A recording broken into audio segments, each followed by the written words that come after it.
murongo nibiri. Tusome mistari hiyo miwili. Nuko Yesu abwira abayuda bamwemeye ati, ni Yohana 8:31. Yohana 8:31. Munyumvire n'abayuda bamwemeye saba murwanya. Sikiliza ni Wayahudi waliomsikiza waliomuamini. Ibi nkunda kubyigisha amatorero akuze. Kanisa zilizokuwa. Hicho nacho nakibasobanuriraho kandi tuzagenda tumenyana. Ntaenda tukijuana. Nge mu matorero y'abakizwa bakijijwe menye inyigisho nigisha. Mimi kwa wale waumini najua mafunzo. Kwa maana mimi mfata ko mwese mukijijwe. Mimi nachukulia kuwa nyote mmeokoka. Iyo ngiye kubwiriza abadakijijwe ngiri zindi langaje nkoresha. Nikienda kwa ubiri wale ambao hawajaokoka kuna msemo nitakao kubera ko mu Rwanda amastadi bibuga byinshi mbikoreramo no kundi wa gatandatu nari mu kibuga Kaciro. Kwa sababu hata hii juma aho mbwiriza abapagani cyangwa indaya zo mu mugi cyangwa abanywara umogi. Bali na ubiri wale ambao ni wavuta bangi. Amagana bagakizwa. Na wengi wanaokoka. Abo simbabwiriza nkuko mbwiriza mu kanisa. Hao sitawahubiria kama vile na ubiri kanisa. Iyo rero ngiye mu bakizwa. Kwa hivyo nikienda kwa waumini. Ndababwiriza ibintu bijyanye n'abakijijwe. Nitawahubiri kama vitu zinazoambatana na waliookoka kweli kweli. Turabyumva tuvuge haleluya. Semeni haleluya. Aha. Nuko Yesu abwira abayuda bamwemeye ati, nimuguma mu ijambo ryanjye muzaba abigishwa banjye nyakuri. Namwe muzamenya ukuri. Kandi ukuri niko kuzagira gute? Kuzaba batura. Ukusomye munsi bagiye bamusubiza basa nabarakaye. Ukisoma hapo chini wameenda wakimjibu wakiwa ni kama wamesirika. Twebwe turimbata zande. Sisi ni watumwa wa nani? Aha. Nuko abantu bibwira kagira ngo byose byararangiye ariko hari bitararangira. Ni hivyo watu wanadhania kwa kila kitu kimeisha lakini kuna vitu havijaisha. Kubyo navuze kuwa kane. Hatutarudi kwa yale tumesema Alhamisi. Ariko nababwiye ko umuntu wese afite haboshwe hatarabohoka. Lakini nimemwambia kila mtu ana pahali amefungiwa na hajaokoka. Yakabiri nabwiye ko gukizwa ari kimwe kubohoka ari kindi. Na kwanza nimemwambia kuokoka ni moja na kuwa huru ni kingine. Ibi mvuga byinshi nigisha ibintu bimba mu mutwe biri no mu bitabo nanditse. Haya ninayosema ni yale aliyo kichwani mpangu pia na vitabu nimeandika. Hano mfitemo nka birindwi ngire ngo hapa nina kama 7 nadhani. Kuko ibindi usanga barabimaze nibihari ntibyari hafi ngire. Kwa sababu vingine utapata zimeisha. Ariko babishaka babigure ako mubigure menshi. Lakini mnunue pesa nyingi ziko hapa. Hanze babigura amadolari 50. Huko nje wananunua kwa dola 500. Cyangwa amayero 25. Ama euro 25. Ahandi no ni 5 cyangwa 10. 1500 ama 10. Ariko mu Rwanda kiyo byabaye duke cyane babishaka ari benshi. Wakitafuta wakiwa wengi. Igiciro kirazamuka. Hata nubu hano rero nibiki. Hata hapa ni kidogo. Bakunda gusoma kurusha abandi. Kwa wale ambao wanapenda kusoma kuliko wengine. Bangana nibyo bihari aribo babigura. Wakuje wanunue. Ibihumbi 10 nangaye hano harya. Ni igihumbi? Ni 1000. Okay. Abakunda gusoma cyane aribo babibona barabigura igihumbi. Soma watakuja kununua hapo 1000.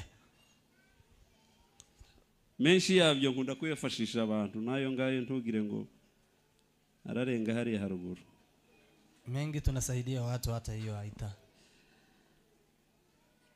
Namwe muzamenya ukuri. Basi nanyi mtaufahamu ukweli. Kandi ukuri niko kuzaba batura. Na hiyo ukweli ndiyo itawaweka huru. Narabwiye ngo imyaka y'agakiza ni myinshi, imyaka maze umuhamagaro ni myinshi. Nimewaambia miaka niliyomaliza kwa mwito kwa kuokoka ni mingi. Sinaninzi ko umuntu yaba yarakijwe ariko afite ibintu atarabohoka. Siku anajua kwa mtu anaweza akaokoka lakini kuna vitu ambavyo amefungwa bado. Nabwiye ikintu cyanyuma nakibohotse muri 2015 kandi naimaze saziye mu. Nimewaambia kitu cha mwisho kufunguliwa kuwa huru ni mwaka wa 2015. Unaweza ukajiuliza hiyo ni nini? Sinarinzi ko ndafite ntarabohoka mu buryo bwo kubabarira. Siku anajua kuwa sijakuwa huru kwa jinsi ya kusamehe. Naje kubibona muri 2015 ari uko umwuka arinda kunganiriza ati bimwe mu bigukoroza nuko kubabarira kutari muri wewe cyane. Roho akanizungumzia na kuniambia yale ambayo yanakukoroga ni kwa sababu hata kusamehe hujakusamehe vizuri. Ico gihe niyo narekuye ndavuga ngo ndababariye kandi nzahora mbabari. Ndipo nikaachilia na kusema na samehe na nitaendelea kusamehe. Hape singira umwanzi yawe. Sina adui hata mmoja. Kandi abakora amakosa nabaguhemukira ntibabura. Na wale ambao wanafanya makosa ni wengi. Hanumwe ngira muri nge. Lakini hakuna yule ninakaa naye moyoni.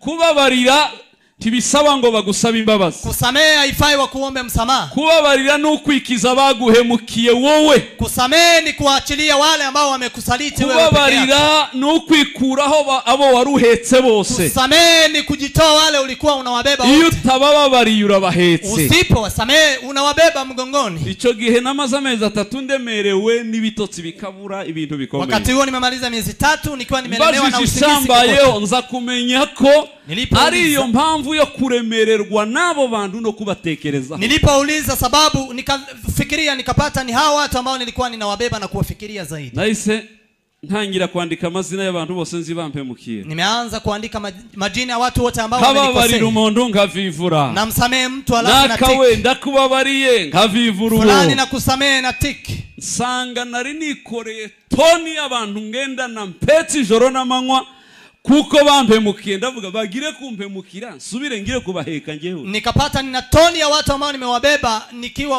wamenikosea nikajiuliza kwegereye ngo kubabarira no kwiruhura baguhemukiye. Mwambie aliye karibu na wewe kumsamehe yule aliyekukosea utababarira no kubaheka ijoro n'amanywa. Utawabeba usiku na mchana. Iryo somo niba muryumvishe tuvuge haleluya. Hilo somo kama umesikia sema haleluya.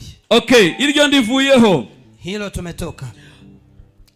Ibitubohora nyakuri ni ibihe? Yanayotufanya kuwa huru kweli kweli ni ngiye kuvugaho. Navuze uburyo buna abantu baboshwe mwisi. Nimesema namna nne watu wamefungwa duniani. Nta numwe. Hakuna hata mmoja ambaye utaboshwe mu mitima ngabe yaratakaje connection hagati ye n'Imana. Asiyefungwa moyoni akuwa amepoteza connection pamoja na Mungu. Uzasanga boshwe mu biragira ibitero bidasobanutse cyangwa ibizozi bimeze ukuntu bigoranye. Amefungwa mwilini, maybe ako na ndoto mbalimbali. Hizo ni nguvu ambazo zinamfunga mtu kimwili. Iyo ubohotsaho ukifunguka mwilini. Aha gatatu umuntu abohwa. Tatu ambapo mtu anafungwa katika mafikra. Igice kinini cy'abatuisi imitekerereze yabo. Kundi kubwa la walio duniani wamefungwa mafikra. Ajya yibuka gutekereza aho abandi bavuye inganya. Anakumbuka kufikiria pahali wengine wameshapita. Afite rotare zikomeye mu mitekerereze. Anakuchelewa kwa kufikiria. Nibyo atekereza biri hasi cyane. Fikiria yapo chini sana. Ntazi gutekereza byagutse kuko arafunze mu mitekerereze. Hajui kufikiria mapana kwa sababu amefungwa. Kandi abo bantu benshi muri bakomeye mwisi. Na watu wengi mnaoona duniani. Ni mpamvu yo gusobanuka mu mitekerereze gusa. Ni kwa sababu wanaeleweka katika mafikra. Ibi bikomeye byinshi mureba hakwisi. Haya mengi mnayoona makubwa hapa duniani. Ni ibitekerezo byavuye mu mitwe y'abantu. Ni mafikra ambayo yametoka ndani ya vichwa vya watu. Aya mazu yose mwarebye muri haya manyumba ambayo mmeona magorofa hapa. Yavuye mu mitwe y'abagabo. Yametoka katika vichwa vya watu. Cyangwa se y'abagore. Ama ya wake. Hanyuma kwa kubutaka. Alafu yakawekwa ardhini. Iyo uboshwe mu miteke biragoye kuzagira hugera. Ukifungwa mafikrini hakuna pahali utaenda. Aho na hakangahe na hagatatu twaganiriye. Hakane ya nne utabosha hatatu. Asiyefungwa mahali hapo patatu. Uzasanga yaraboshwe mu buryo buri economy yarabofungwa kwa economy yake. Isi y'umwijima igafunga ikirere cha economy. Dunia ya giza inafungwa economy yako. Kugira gusanga imunyohe ili yamumalize mfinye imugabanye na mpunguze ntubico washakaga kuba. Usiwe kile ungelitaka kuweka. Tiwanakora ibyo washakaga gukora. Na hata huwezi kufanya yale ambayo unataka kufanya. Tiwanagera vuba washakaga kugera. Na huwezi kufika pahali unatarajia kufikia. Habe n'ubutumwa ntiwabuvuga bingana n'ufite amafaranga. Utaitangaza kama vile utatangaza ukiwa na pesa. Afite impano. Ukiwa na karama. Akagira amafaranga. Akiwa na hela. Akora ibitangaza. Anafanya maajabu. Ibyo narabibonye. Haya nimeona. Ntayafite bila kuwa na pesa. Nabwirizaga bo nsanza mu rusengero. Nilikuwa nahubiri wale nimepata kanisani. Ariko Imana ati wanguye hiki cyago. Lakini nikamwambia Mungu toa hii lana. Rero niki nacho nayivuze nare yasengeye imyaka itari mike byanga kuvaho. Nimeombea miaka karibu mingi lakini ariko umunsi nabohotse mu mitekerereze. Lakini siku nimefunguka mafikra. Kandi umitekerereze habohorwa n'ijambo. Na mafikra yanafunguliwa na neno. Hakabohorwa no kuganirizwa n'abanyamwuka bakuze. Na kuongea na wale watu wa kiroho walio wakubwa. Bafungura imitekerereze yao ambao watafungua mafikra yako yanafika juu zaidi. Ni Biblia yambohoye. Ni Biblia iliyonifanya huru. Imitekerereze irahinduka. Na mafikra yakabadilika. Bitansanga sinshobora kwemera gukena. Nikajipata siwezi kukubali kuwa maskini. Mbusezera izuba riva ni tariki razwi. Na kuweza nikaaga umaskini jua ikiwaka na hata tarehe inajulikana. Kupanga ibyo nzakora. Nikaanza kupanga yale nitakayoyafanya. Ibyo byahise biba umunsi mbihishurirwa. Hayo imefanyika usiku nimefunuliwa. Umunsi ubwo bukene bwari bugiye kunyica bwamvuye. Ndiyo siku maskini ulio karibu ni uwe umeondoka. Sinamaze habe n'icumweru kimwe butaramba. Sikumaliza hata wiki moja kabla kutoka. Nabusengeye imyaka 7 bwanga kuvaho. Nimeyombea miaka 7 ikakataa kutoka. Ariko kugira ihishurirwa umunsi umwe. Lakini kuwa na ufunuo kwa siku moja na ni igitangaza, ni ajabu. Okay, ndavuga toke maana nubikora. Nikasema Mungu ukifanya, uzavuga ubutumwa ku yindi level. Tatangaza injili kwa level nyingine. Naise ntangira kuvuga ubutumwa mu mastade. Nimeanza kutangaza injili katika stadium. Twajanye mu mastade se. Tumeenda katika stadium. Na yateguye nta budget ya gerizo yagiye. Nikiwa nimeandaa bila hata budget ya kanisa. Stade nkayikubita. Stadium na hagakizwa 400. Inaokoka watu 100. Yindi. Hagakizwa 800. 800 inaokoka. Venuko. Hivyo. Kuruhuhe ejo bundi hakijuru igihumbi stade yaruzuye burira n'ibiti. Uko stadium kumeokoka 1000. Walikuwa wanajaa hata stadium polisi. 1,880 bakira Yesu. 1,800 wakampokea Yesu. Tumweru tubafungurira urusengero. Jumapili tukafungua kanisa. Tubaza guterana. 600 wakaja kushiriki. Nkibyo atari amafaranga y'ibisho. Kama si pesa hayo hayawezekani. Wamenyemwe amafaranga. Tumeweka pesa. Kugira ngo abapagani bazinda yaziza abanywa rumogi. Ili wavuta bangi wale warelevi wakuje wote. Hamagara ngo abanywa rumogi abarungo mwese muze. Nilikuwa naita wavuta bangi wa 300. Inakuja 300. Kava toki ikiciro c'inda yaziza baba indaya baze hano. Na wale ambao wamekuwa malaya kujeni hapa. Kisha na 100 ingahe bagahagarara. Kama 100 na ngapi wanakuja. Abandi bapagani ibindi bya hamwe. Na wengine wapagani wa dhambi zingine zote wote wasimame hapa. Hanyuma urumogi bakaruzana. Alafu bangi wanaleta wale ambao wanayo. Gitifu yicaye ha komisari wa polisi baraho. Na pia kanali wa polisi akiwa hapo. Rwa rumogi bamara kurumba igitera kirangiye nkaruha. Hiyo bangi wakinipa na wapa wa viongozi sasa. Ibyo atara amafaranga kama si pesa haiwezekani. Ngwira kwegere ngo hari ibyo utakoze kubera kutayagize. Mwambie kuna vile hujafanya kwa sababu hujakuwa na hela. Mana yanjye reka ntiri kiganza cy'umuntu mwicara njyewe na deliverance nukunjya nyikora nabwiye ko njye nahawe ibintu bibiri. Mimi nimepewa vitu mbili. Kwigisha kububyutse kufunza no kwigisha kubohoka. Na pia kuwa huru. Kandi mbanzi ico ndi gukora ndakizi. Na ninajua kile nafanya najua. Nziko benshi yumva kabohoka. Najua wengi wakisikia wanafunguliwa. Hari umusore wampobejo hari yararira. Kuna kijana amenikumbatia hapo akalia. Ngo wabwirije nkwicaye imbere kuri Goma. Akasema umehubiri nilikuwa nimekaa mbele Goma. Mambo yangu yalikuwa yamefungwa akafunguka. Ibyamubayeho nyuma yica hageze uyu munsi. Na pale amefikia siku ya leo. Siku moja tu. Nuko ni hivyo. Kuko nasengeye abantu mu Burundi kwa maana nimeombea watu Burundi wewe ulikuwa. Nasengeye abarwayi bigeri estomira fatana njya muri Rwakaredi mu bitaro. Nikaenda hospitalini. Mwirimana ngiye gusengera abantu mfe. Nikaambia Mungu nitaombea watu mpaka nife. N'abarwaye za sida barakize. Na wale ambao wameugua sida wameugua twari ku Kigali. Wamepona hata tulikuwa nao Kigali. Abadayimoni n'abasazi bo byari ibintu byoroshe. Pepo pia na wenda wazimu ilikuwa ni ajabu. Walikuwa wanapona. Byari bimpitanye. Lakini karibu iniwe kwa sababu ya maombi. Madamu na mama Efrinu uliheruka kwitaba Imana bakaro bakazabarira. Ukakosa mpaka walikuwa wanalia utakufa. Wewe sizeri ugeze saa 12 mpaka saa 3. Sigarira ikirahuri cy'amata. Nikabaki na kikombe moja ya maziwa. Cyangwa se na kiasi kimoja. Appetite irashira burundu. Appetite ikapotea kabisa. Abanzi mu Burundi nubiyo doya kama tuzi ko ongeye ibiro. Wale ambao tunajuana Burundi wanasema umeongeza kilo. Appetite yaragarutse. Appetite imerudi. Abarundi bose barabizi ko Burundi wanajua kwa sababu sikuwa na appetite. Yashiriye mu masengero. Imeishia kwa maombi. Bazimana mfe ngo ari abantu bakira. Mungu nife ili watu waokoke. Irambira ngo genda wigishe nono wigishe kuboho. Akaniambia funza watu kuwa huru. Bazajya bakira utiriwe upfa bila kukufa wewe. Nibadakizwa nibi. Wasipookolewa na hayo. Uzabimbaza. Wewe uniulize hayo. Peri kiganzo kwegereye ngo umwuka w'ubukene. Msalimia aliye karibu naye mwambie roho ya umaskini. Roho ya maskini ukutoke katika jina la Yesu. Muri economy murekurwe n'izina. Wale waliokuwa kufungwa katika economy katika jina la Yesu Kristo. Akandi mbabuza kingine ambacho nawazuia abantu mufite ikibazo mwagize watu mna matatizo mwizerera ku bintu cyane mnaamini kwa vitu sana mukanizerera ahantu jya numva abantu bacu bose abahungu biwacu muri famille n'abandi wengi wa kwetu bambwira ati aposo nitugera Imana idufashe tukaja kamwe watu wanasema Mungu akitusaidia tena mareka abagabo natwe tuzakora nasi tukuruhure tukupumzishe abona abazimu hayo ni mapepo wizereye ku gahugu wewe unatumaini kwa nchi kwizerera mu Mana unakosa kuamini kwa Mungu ikizabari Amerika anayeokoa ikizabari Nairobi anayewatarijirisha hapa Nairobi Kenya unaweza ukawa tajiri Kenya ukanganya na bari Amerika na mpaka utoshane na walioko Marekani sema haleluya haleluya tukizerere ku gihugu wewe usiamini kwa nchi tukizerere no ku bantu usiamini hata kwa watu nge nageze ahantu mbwira n'itorero ngo sinzongera no kwizerera kwitorero. Mimi nimefika pahali pa kuambia watu sitaamini hata kushobora kubaho kubera ko rihari ngo rimbe. Eti naweza kuishi kwa sababu kanisa lipo na litampemba. Nimemaliza miaka 7 bila kulipa. Abandi dukorana. Tukilipa wengine tunaofanya pamoja. Kuko sinizerera mu mushahara mu rusengero. Sijaamini kwa mshahara ambao tunalipwa. Niyo yantumye ari impemba. Ndiye amenituma ndiye anilipe. Apana gutegereza. Sikungojea. Ngonje ndeba ngo abadiakoni. Eti madikon. Si raporo nzanyibonera ku mpapuro nyuma y'amezi 3. Report naona baada ya miezi 3 kwa makaratasi. Kuberiki. Kwa sababu gani? Natage okay ndandika ibitabo ngurisha ibitabo ngire gute vitabu ni uze vitabu ibintu bene byo mambo kama haya conference nkora nicaye mu rugo nigisha bari Canada nigisha bari hehe fasha bari hebeno saidia walioko huko amafaranga mbasaba na hakuna pesa ari kurangiza kubigisha bwaca ngasanga bohereje nimba ari $100 lakini wafunza baada na pata wametuma $100 gacha handi wagira ucyo ugasanga bohereje nimba ari $100 hata unapata wametuma $1000 iyo myaka yose niyo myaka nabonye mbayeho neza kurusha indi myaka ndipo naishi vizuri kuliko miaka nyingine yote.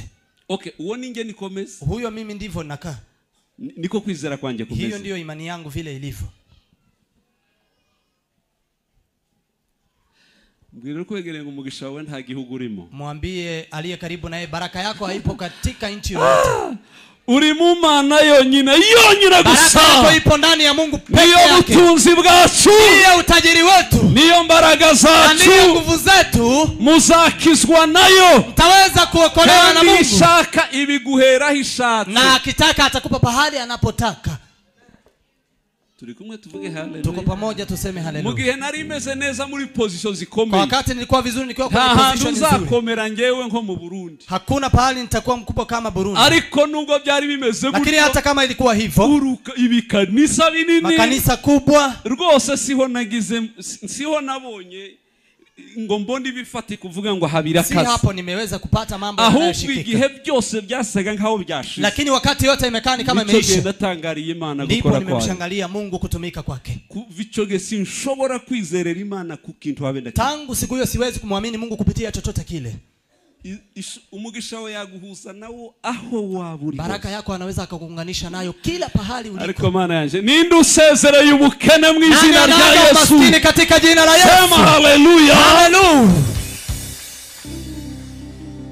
Reka mbireke ibyo twinjire mu kubohoka nyakuri minota isigaye. Wacha tuingie kwa kuwa huru kwa kweli kweli. Kubohoka nyakuri ibitubohora nyakuri ni yanayotufanya kuwa huru ya kweli kweli. Ni byinshi ariko ndababwira bitatu. Ni mengi lakini nitawaambia 3.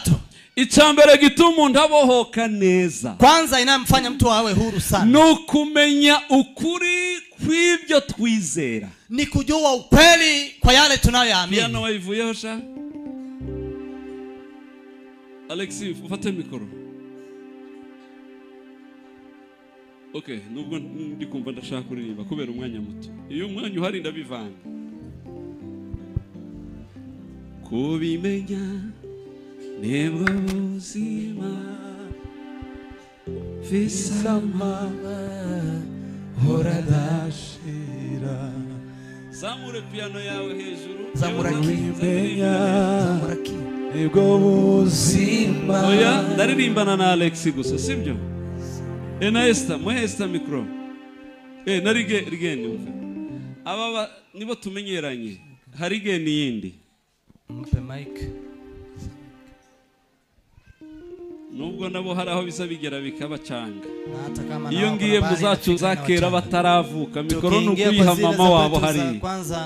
Iyo ngiye muri izo nikiingia kwa hizo. Mikoro nukwimukaja kwa mukecu. Microphone ni kwa mama na kwenda kwa mama.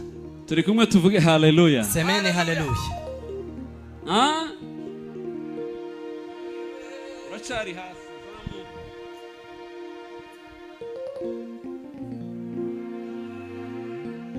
Ugeraho rimwe twumve. Nihananira ndakubwira.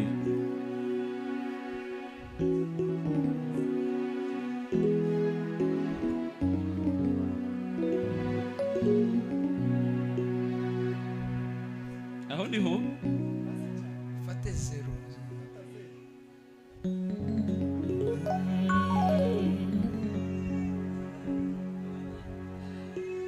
Icyambere kumenya ukuri kw'ibyo twizera, kitubohora cyambere kinachotufanya kuwa huru cha kwanza kumenya ukuri kw'ibyo twizera, ni kujua ukweli kwa yale tunayoamini. Kibohora bakizwa bakaba bataraga, ndicho kinaofanya huru wale waumini. Ndanumva abayisilamu ngo kujya mu ijuru kwabo bisaba ngo kuba ufite ibintu bitanu. Nasikia waislamu ukiwa unataka kwenda mbinguni lazima uwe na vitu 5. Gufasha abakene, kusaidia maskini, no kujya Maka birimo, na kwenda Maka pia imo, nibindi bitatu ntibuse, na mengine 3 ambayo sikumbuki vizuri. Ikizerwa wewe bakubaje ngo ikizerwa cyacu bakizwa niki? Wewe kikwambia kuamini kwetu ni kupi? Ikizerwa cyacu ni kimwe gusa. Kile tunachokiamini ni kimoja tu. Kimwe gusa. Moja tu. Twizerera muri Kristo umwana w'Imana isumba byose. Tunaamini ndani ya Yesu Kristo aliye hai juu ya wote wote. Yakintangaza mu bakizwa, kuna kile kinanishangaza katika waumini. Buryo tuza tuvuga Yesu, vile tunamzungumzia Yesu, ukabona unaona nta gitangaza kibaye mu bagabo n'abagore. Unaona hakuna ajabu inafanyika katika waume wake. Unaona tuvuze izina ryande, ukisema jina la nani, ubundi mwijuru iyo rivuzwe, mbinguni wakisema jina la Yesu, abamalaika barashira, malaika wanaisha, ibyaremwe bigashira, viumbe vyote vinaisha, ariko twe twararihaze, lakini sisi tumelishiba. Mukomera amashyi izina rya Yesu. Mushobora kwemera ko dutanga haleluya? Mnaweza kubali tushauta haleluya? Muzamuye amaboko yanyu, mmeinua mikono yenu, sema haleluya. Haleluya.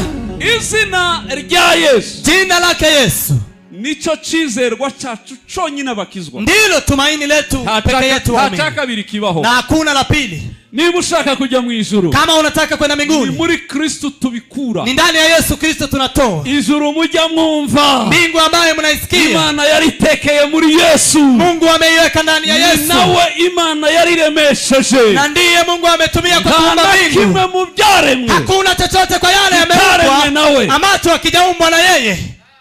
Kuba ufite Yesu, kwa kuwa una Yesu, kugira Kristo agira agaciro kuruta ijuru. Kristo ana thamani kuliko mbingu. Namaze imyaka 9 ngire ngo, nimemaliza miaka 9 mu Minembwe, huko Minembwe. Amatayi yose nayagiyemo, kila faragani kuomba nimeenda. Nimeenda huko Gahwera huko. Muri Nzovu nienda katika maombi.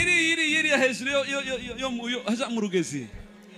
Murugera nikaenda huko kote, kukiza ritanyikiye mu Rugera, kwa kuwa njaa ijaniua huko. Imana iratubwira ngo nzabagaburira. Mungu akasema nitawalisha. Ku munsi wa 4, siku ya 4, turagera mu basanganya gute twana tutakibasha kuba, tutafika jijini kivipi tukishindwa kutembea. Imana ndabagaburira. Mungu akasema nitawalisha. Turikurura ngo tugere mu kibira haruguru, tukajivuruta. Tulipofika porini, ko hikonera ikindu mu kibira kirahunga, nikasikia kitu kinakimbia porini, inyamaswa. Nikasema hii ni mnyama. Tuhageze, tulipofika dusanga ni umugogo w'igiti, tukapata mti ambaye ina moshi. Umuntu waje aradaha ararunda ubuki bushaga. Mtu alikuja akaweka asali hapo, asali ikajaa hapo. Twaraburi akapakwa, tumekula asali. Turangije, alafu turiruka, tukakimbia. Amasaha 2 tugeze mu masaga. Masaa tukamefika kwa kijijini. Ubutayu bwose bwa Mibunda na Busengeyemo. Nimeweza kuombea hizo area zote za huko. Na hata kila kokote huko Kongo. Mu masengesho amwe nagira gico gihe. Kwa maombi moja nilikuwa nayo siku hizo. Imana nguzampe ijuru. Nilikuwa namwambia Mungu unipe mbingu. Ai tukaruha tukaririmba usasa ryari. Paka tunaimba utakuja lini Yesu. Ngo wimbi ngoma yawe. Urithi ufalme wako. Ngoma ya mahoro, ufalme wa amani.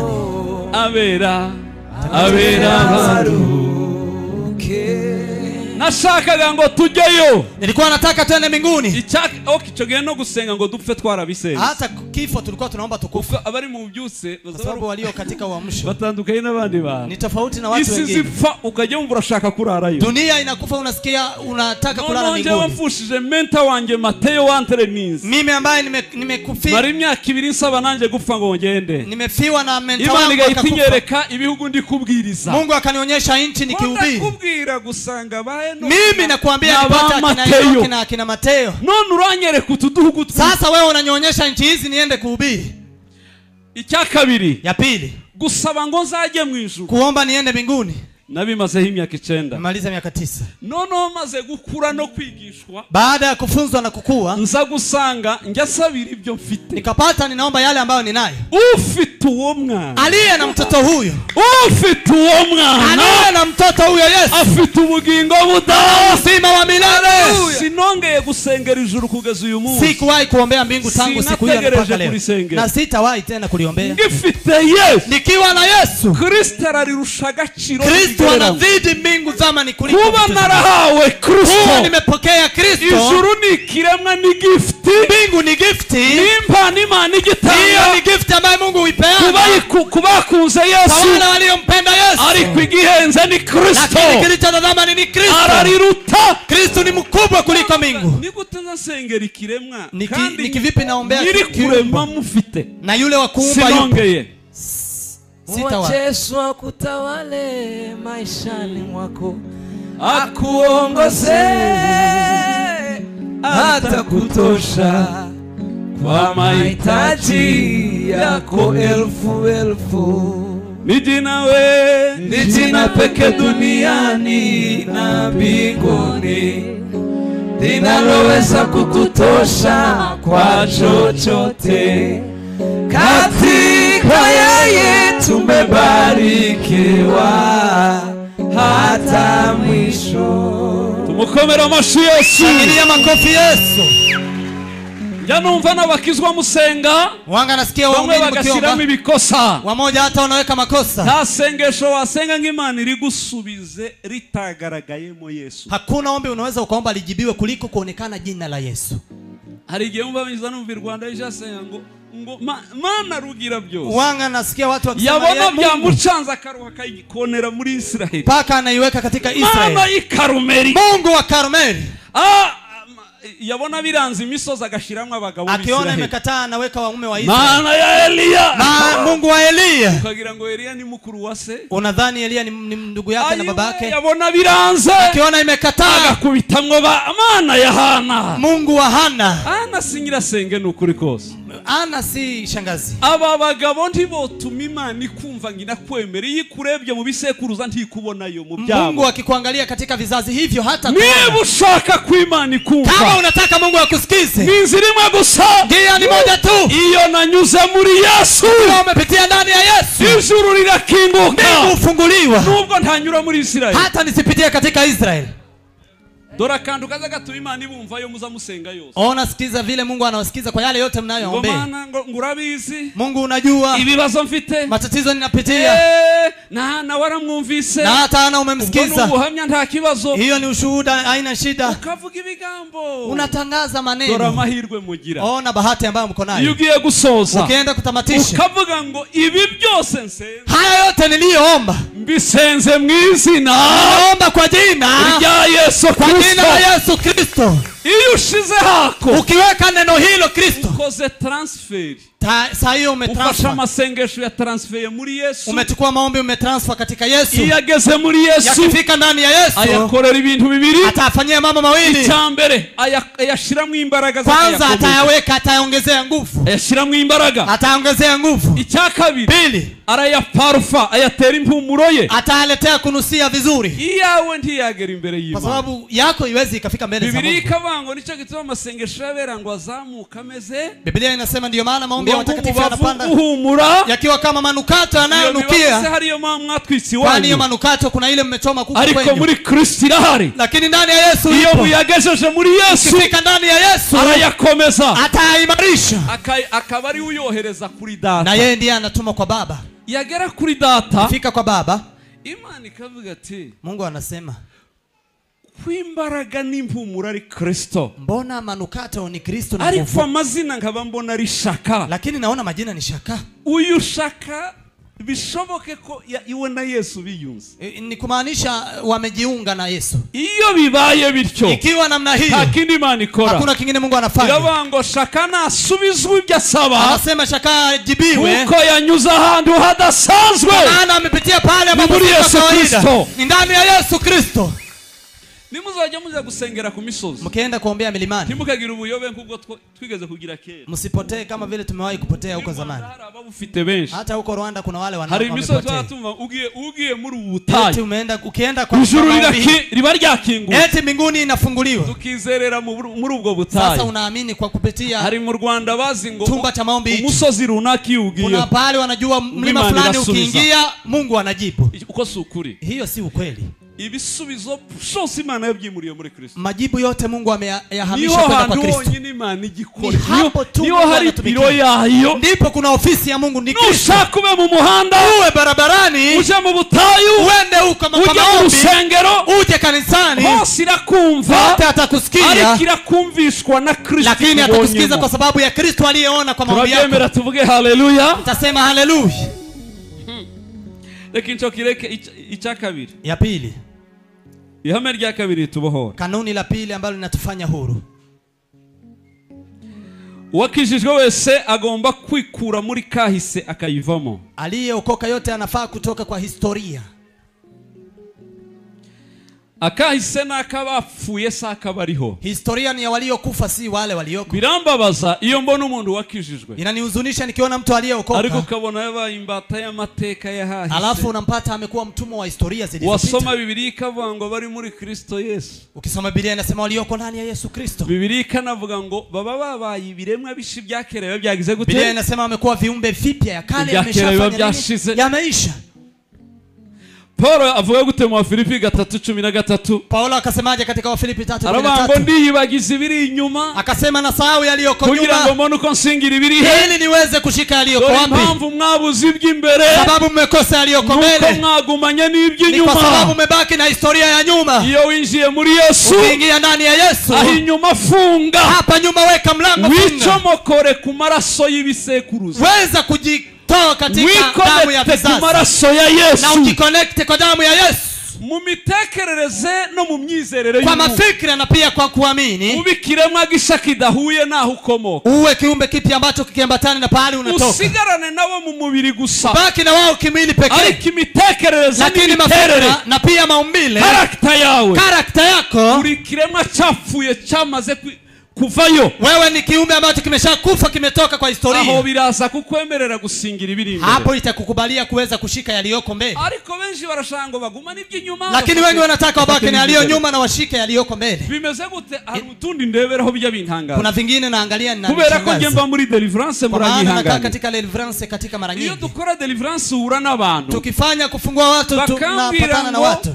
Iyi ndwara ndwaye ananiambia ugonjwa huu nimeugua na papa irwaye na baba ameugua na mama senge bose bararwaye na shangazi wote wako na ugonjwa huu ukukuntu nabaye wengine hivi nimekuwa ubukene nubwi wacu huyu maskini ni wa kwetu barizo kwegerenga iwanyu ni he muulize aliye karibu naye kwenyu ni wapi iwanyu ni he kwenyu ni wapi iwanyu ni he kwenyu ni wapi reka mbabwire iwacu hata niwaambie kwetu nabameze nkanje baraha aliyoko kama mimi hapa iwacu ni mu na Wafilipi kanga ya gatatu kwetu ni Wafilipi 20 kugera hari havango naho twebweho wale inasema lakini sisi naho twebweho lakini sisi vuga ngo naho twebweho bali sisi barizo kwegere ngo nawe nibyo muulize na wewe ni hivyo aliye karibu na muulize na wewe ni naho twebweho bali sisi iwacu ni mwijuru ni mbinguni turi ibiremwa byavuyeyo sisi ni viumbe vilivyotoka mbinguni hano kuri mission vikija hapa kwenye mission hanyuma bizasubirayo alafu tutarudi iyo dukijijwe tukiokoka iyo tudakijijwe turabi wacu kwa badata batubyaye tusipookoka sisi ni wa kwetu kwa kina baba waliotuzaa twakijijwe lakini baada ya kuokoka tudasubira kuba badata waturemye tunarudi kuwa baba aliyetuumba birirukwegerenga ufite baso babiri mwambie aliye karibu naye una baba wawili ufite baso babiri una baba wawili ufite so wakuremye una baba aliyekuumba so wakubyaye una baba aliyekuzaa wakubyaye aliyekuzaa yaguhawe ni wakuremye amekupewa na yule aliyekuumba ukomeye nuwuhe aliyemkubwa ni nani no wandemye ni aliyeniumba kuko niyo wampaye wambyaye maana ndiye aliyenipa kwa yule aliyenizaa iyo ntari iyo ndakijijwe bila kuokoka nduwa data wambyaye 100%. Mimi ni wa baba aliyenizaa. Ariko nakijije bali baada ya kuokoka nduwa data wandamye 100%. Mimi ni wa baba aliyeniumba 100%. Imiterere ya data wambyaye irapfa hadasigaye numwe. Maumbile ya baba aliyenizaa itakufa bila kukosa hata moja. Kimwe agakiza kanguyeho nye. Kile ambacho wokovu imenitoa mimi. Buriya nagiraga umujinya. Nilikuwa na hasira. Wewe wagumye nyine ubungabunga. Wewe umeendelea kuhamahama. Ariko nari nizi umujinya. Nilikuwa najijua na hasira. Uburyo twaziraga nkamara iminsi namaliza siku 4 bila kukula kitu. Ngo nivumburiye ababyeyi. Eti nimezira kwa sababu ya wazazi. Abwira bakuru banje Jeremy na Munyura ngo tuzire. Nawaambia ndugu zangu tuweze kuzira kwa sababu wametupiga sote. Tukabyemezanya ngo tuzire. Na tunaagana tunasema tuzire chakula. Nkaburara. Nalala njaa. Nkagirirwa. Na ngasanga batipe buri joro saa 7. Napata wandugu saa 7 za usiku. Amasafuriya yabomburanye twega n'imbeba. Masufuria wameenda kukula. Naho bene mama bashiriye mu nkoniri ya hirya. Wandugu wameenda huko kukula huko. Niko bameze umujinya wabo bo ntiwamaraga. Hasira yao haikuwa inamaliza masaa mengi. Ariko nge nashaka kumara n'iminsi 7. Mimi ilikuwa nimaliza hata siku 7 na hasira. Inzari gashaka kunyica ngo nivumbuye. Karibu iniwe kwa sababu ya hasira. Ariko maze kwakira Yesu kuzuka wera. Yesu nikajaa Roho Mtakatifu. Nico gemperuka kurakara kugeza uyu munsi. Ndipo nimewahi kukasirika mpaka leo. Byarapfuye agoma. Nzanibaza ko umujinya wari wabadata na baso. Nakumbuka maybe hasira hiyo ilikuwa ni yake na baba. Baso barawugiraga mwishi. Na baba zenyu walikuwa na mingi sana. Benuko. Hivyo. Nibazaga ko ari uwo mujinya wabo wa. Nilikuwa nadhani maybe hiyo hasira yao ambayo imekuja. Ariko na data ukuri. Lakini siku nimepatana na baba ukweli. Uwo mujinya waburi wirengera uragenda. Inaweza kupotea ikaenda. Sanga mfite character ya data. Nikajipata ninayo character ya baba wa mbingu. Mu buryo imbabazi zarenze. Mpaka msamaha ikajaa. Sinzi kubona umuntu ubabaye. Sijui kuona mtu ambaye ana huzuni. Naho ntuye mayibobo zose zibazi abakene bose baranze. Na hata pahali naishi maskini wote wananijua. Na ba mudugudu yo byagoranye ari abaturage byanze baba ni mugende kwa apostle. Na hata vijijini wale wachifu wanasema nenda kwa apostle. Sinzi kwihangana ivyo bintu. Sijui mimi kufikiria, lakini huko zamani si kuwa hivyo. Turi kumwe tuvuge haleluya. Haleluya. Akaniambia tunaenda kufanya kikao cha mtu ambaye atakufa kwa mwezi wa 12. Gute? Kivipi?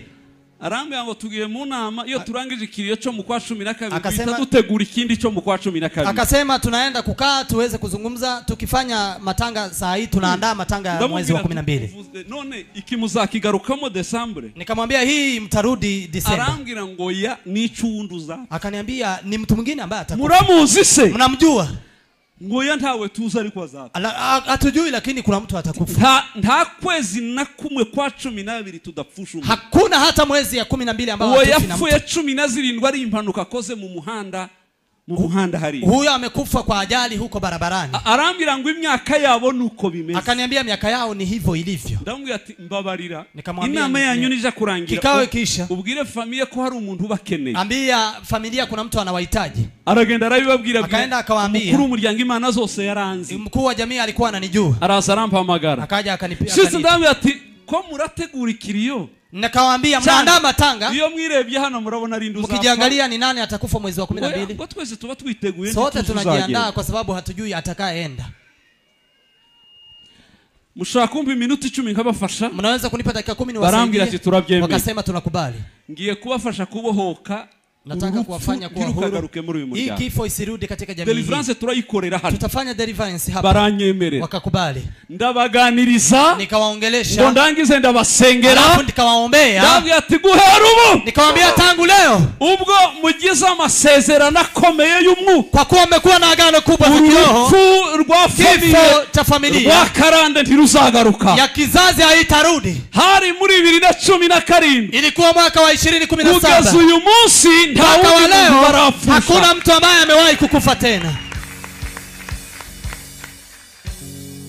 Aha mubona abantu barashize. Watu wamekufa wameisha. Nubu wewe bamwe ntibanabizi buri ushobora kuba ufite ibintu by'iwanyu ugendana nabyo. Inawezekana hata una vitu za kwenyu ambazo unatembea nazo. bamwe ngiwacu ngo ntabaza biga ngo bayamare. Eti kwetu kuna wale hakuna wale wanasoma na kumaliza. Nta uzutunga nta uzukomera iwacu. Hakuna yule anakuwa tajiri, hakuna yule ambaye ngiye guhanura mu izina rya Yesu. Nataka kutabiri katika jina la Yesu. Ni wewe ugiye kuba mu bambere biwanyu. Wewe utakaye kuwa wa kwanza. Bagiye kurenga abandi batarenze. Na utapita pale wengine hawajapita. Pera ikiganza kwegereye ngo ndabyemera ko ari byo. Salimia aliye karibu naye mwambie nakubali hivyo kabisa. Sabu wa mbere ugera mu by'abiwacu batageze. Kwa kwanza kufikia yale wa kwetu hawajawahi kufikia. Uzakora utuntu tumi wacu batakoze. Atakayefanya wale wa kwetu hawajawahi kufanya. Impamvu bishoboka niki? Sababu ni nini inawezekana? Imbaraga ziyaramye byose. Nguvu za aliyeumba yote. Hizo zidukoramo. Hizo ambazo zinatumika ndani yetu.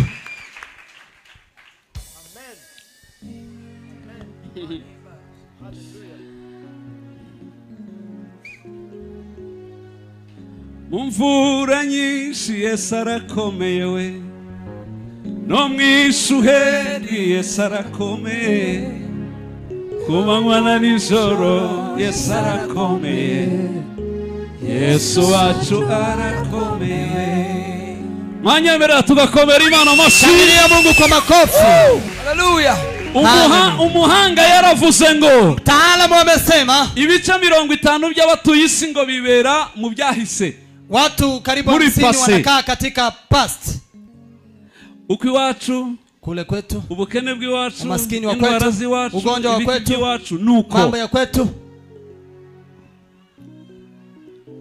50% na wengine 50 niyo bibera wanakaa huko. Ibice 30% 30% avuga ko ari ababa mubiriho muri preza. Wale ambao wanakaa kwa present, wale ambao wanakaa na ndio kwa abo tubashira mu itsinda ryo kwa Gehazi. Hao ni kwa wale ambao ni kundi la Gehazi. Abantu babona ibiraho gusa. Watu ambao wanaona yaliyoko hapo karibu tu. Batazi kureba kubitagaragara. Hajui kuangalia kwa yasiyoonekana. Biblia ikavuga ngo, Biblia inasema hivi, tugendera kubiboneka, tuendee kwa yale yanayoonekana, ahubwo turebera mu bitagaragara. Bali tunatembea kwa yale ambayo hayadhihiriki. Tureba kubigaragara, hatuangalii kwa yale yanayodhihirika. Uvuga ngo nzakomera kubera ko hari ba anko na bande. Eti nitakuwa mkubwa kwa sababu kuna akina anko na akina fulani. Bose ibyo ntibishoboka. Hayo hayawezekani. Ibyo ni ibintu Imana yaremanye buri we. Hizo ni vitu ambazo kila buri wese yaremanywa agaciro ko ku rwego rwo hejuru. Kila mtu ameumbwa na dhamani kubwa. Ariko ibyo wahuye nabyo byarakakumaze. Lakini yale umepatana nayo yamekumaliza. Kagarurwa niki? Nukwemera imbaraga z'umuzuko. Ni kukumbuka nguvu za zizura wewe ukuri wa misho. Abaza zitafufua wewe ukweli ambaye umemezwa na historia. Gehazi aragatsindwa mu izina rya Yesu. Gehazi ashindwe katika jina la Yesu. Ungebera umugabo, angalia mume areba gusa ibigaragara, anaangalia tu yanadhihirika. Icyantangaje, kilichonishangaza, yaraye mu nzu imwe na Elisa. Amelala nyumba moja na Elisa. Babyutse bombi bahagarara mu muryango. Walipoamuka wote wawili wakasimama mlangoni. Kwikaro rimwe gutya hararesha, nta usumbuye. Hakuna yule mrefu kuliko mwingine. Garangize Gehazi aramwati databuja we. Gehazi akamwambia baba, biracitse turapfuye dore ingabo. Imisozi yo hakurya iruzuye. Milima imejaa.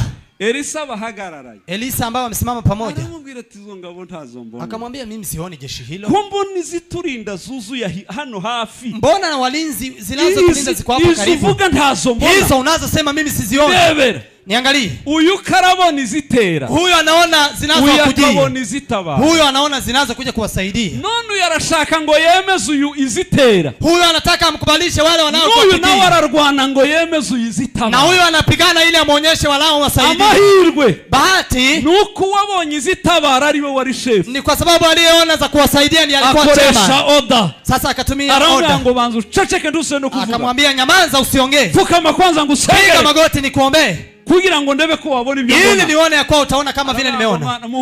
Akasema Bwana mfungue ili aone. Aone yale ninayoyaona.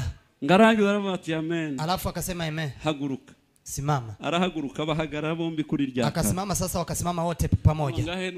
Sasa tuangalie.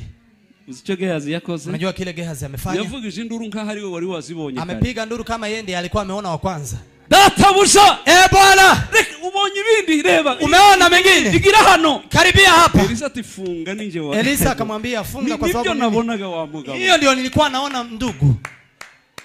kubera iki buri muntu wese afite ubuhu 20% 20%. ngo niyo bantu gusa bibera mu bizaza bitarabaho, ndio ambao wanaangalia kwa anayo kuja kabla ya kuja. Majority yabo baba mwisi y'umwuka, na wengi kwa hao wanakaa dunia ya kiroho, abandi bakaba mwisi y'abanyabwenge b'abahanga bafunguye ubwenge bwabo. Wengine wanakaa ulimwengu wa wale wataalamu waliofunguliwa kiakili, abasha gutekereza akarema ibizaza agatangira kubibamo kandi bitarahagera. Anaanza kufikiria na kuumba yatakayo kuja, agatangira kwibona handu kandi ataragera. Anaanza kujiona pahali na hajafikia, agatura hano, anakaa hapa, anaishi hapa uburyo physically ariko mu mitekerereze kimwili atuye handi handi siyo irabizi, lakini kwa mafikra anaishi mahali pengine dunia inajua. Ni bake cyane, ni wachache sana. Icya gatatu nsorezaho, ya tatu tukitamatisha, ihame rya gatatu, kanuni ya tatu ifasha abantu kuboho, ambayo inasaidia watu kuwa huru, nugukoresha imbaraga zo kwatura nk'imbaraga zo kwiremera isi yawe. Ni kutumia nguvu za kutamka kama nguvu zinazokusaidia kuumba dunia yako. Imana yampa impano nyinshi, Mungu amenipa karama nyingi, n'izubuhanuzi n'ibiki, hata za unabii na hata zingine. Mana yanjye sinajya ahantu ndahazi, siwezi kwenda pahali bila kujua, sinshobora gusengera mu rusengero ntaruzi, siwezi kushiriki kwa kanisa bila kujua. Rwose naratumiwe ndaruha ngumva naracangagikuwe nkaruha ngumva no singa ifite n'inyotego, nimealikwa hata nasikia ko rukumva imbaraga zaragushiranye, nasikia nguvu zimeisha. Nico gituma mbwira Imana gusa ati ahantu wemeranya naho ndajyayo. Ndio maana naambia Mungu pahali utakubali na mimi, na kuna kile utasema njyayo, kuna kile unataka nizungumze. Ni hivyo. Mwikomera amashuri urusengero harimo ikintu Imana, mujipigie makofi kwa sababu kanisa hili kuna kile Mungu ameweka hapa. Cyane mbaza Imana ikintu kimwe, nimeuliza Mungu kitu kimoja. Urusengero ruvumbitse mu isezerano ry'ububyutse, kanisa ambalo nimewekwa msingi wa uamsho, ariko yari idini ritari rwose sina kuba rugutumwanyo, lakini ikiwa ni dini nukuja kwitsa imitsi nabi, naenda kuua tu. Na madini menshi Rwanda yongiyemo nuko Imana yiwe toka genda usukemo ubu musemburo w'ububyutse. Na madini mengi nikienda huko Rwanda Mungu anasema nenda ukawe chemchemi ya ariko tugahita tugirana amasezerano, lakini tunaagana n'ububyutse. Arahari Kigali twagiranye amasezerano, kuna yale agano ambazo tunafanyana za uamsho rwose iby'umwuka, paka wananiambia mambo ya kwenu bisukemo, kuja umwange hapa, turabyemera, tunakubali, kandi ugasanga byarahindutse na unapata imebadilika. Ndibuka mperuka kubwiriza Remera, nakumbuka wakati nilikuwa huko Remera,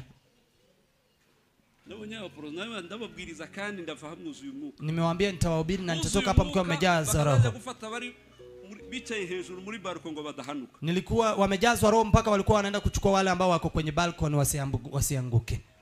Kubadeza mihano Kicukiro, huko Kicukiro ubushira ngenda bwiriza ndasenga, nimeenda kuhubiri mpaka nikaomba. Simesema ni mkutano wa uamsho. Okay, ubu nyine ngiye gusoza nyine kubera ko na amaterano yasanze. Saa hii tunataka kutamatisha kwa sababu ni ibada yako. Yari giterane cy'ububyutse. Lakini ingekuwa ni mkutano wa uamsho, agomba kuba ari isaha n'igice cyangwa ari amasaha 2 saa na nusu, tugahakikisha ko mpaka tuhakikishe ya kuwa hari umuntu uhembuka kazuka, kuwe na mtu ambaye ataweza kufufuliwa. Kuri aka gatuti tatoka madhabahu hii, icyo kibatsi cy'umwuka mwasabye cyamanutse hapa, nione roho hiyo ikiwa imeshuka hapa.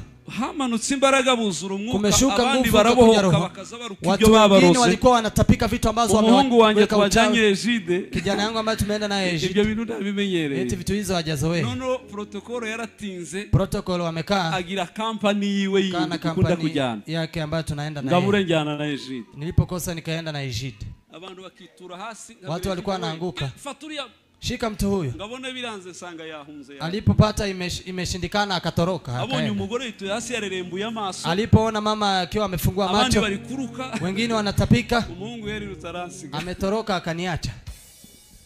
Abantu buzuye umwuka wera, watu waliojaa Roho Mtakatifu. Saa 3 n'igice ndasohoka ndataha ngera mu rugo, imefika saa 3:30 nikaenda nyumbani, wakiwa kanisani. Pastor Rama mbazimye cyangwa bareke na utahe, nikamwambia waache na wewe uende. Iby'Imana birakora bingana n'umutima wazanye, mambo ya Mungu anafanya inalingana na moyo wako, bingana n'umutima wazanye, inalingana na moyo uliokuja nao.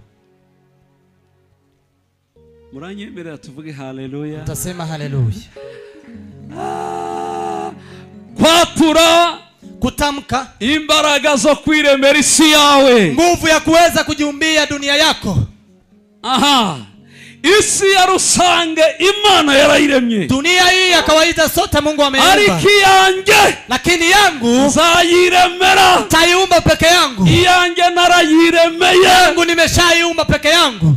Ikindi narimvuze ni ibi by'ubuhanuzi. Kingine nimesema ni mambo ya unabii. Abantu bose baza bashaka ubuhanuzi. Watu wote wanatafuta unabii. Kubera ko banaonye ubukeneye cyane narusha impano y'ubuhanuzi ngewe ndayigabanya. Ndio maana mimi unabii napunguza.